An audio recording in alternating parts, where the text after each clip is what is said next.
Book 3, Chapter 12 of A Tale of Two Cities is called Darkness. Sidney Carton decides he should be seen in the neighborhood, especially in Saint Antoine.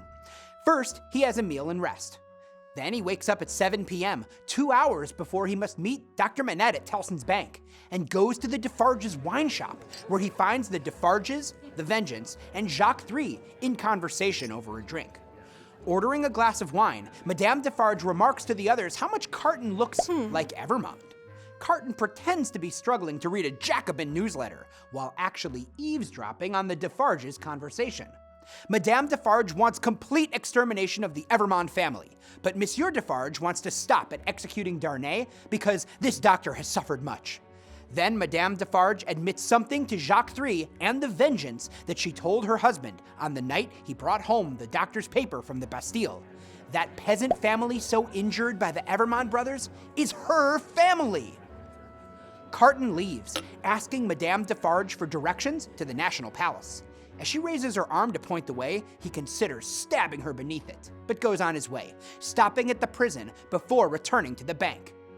At Tellson's, Jarvis Lorry tells Carton the doctor hasn't returned yet. When Dr. Manette finally shows up after midnight, he has no hat or scarf and drops his coat on the floor, then asks for his shoemaking bench. When he doesn't get it, he throws a childish tantrum. Carton lays out a plan for Lorry. He tells Lorry what he overheard at the Defarge's shop, and he suspects Madame Defarge will wait to gather as much evidence as possible against Lucy, little Lucy, and even the doctor. In the doctor's coat, he finds papers allowing Dr. Manette, Lucy, and the child to leave the city. He entrusts these papers, as well as his own, to Lorry and tells him to have a carriage readied and everyone in it at 2 p.m. the next day. Lorry is to wait only for Carton and to leave as soon as Carton joins him in the carriage.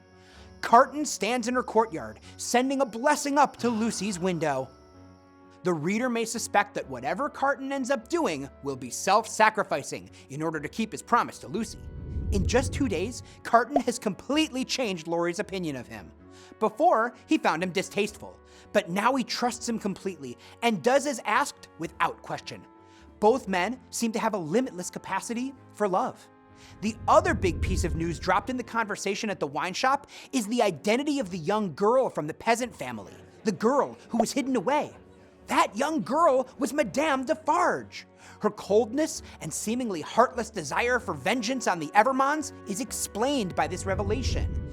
This gives the reader an opportunity to see that her rabid insistence on revenge may not be the product of evil, but of trauma and madness.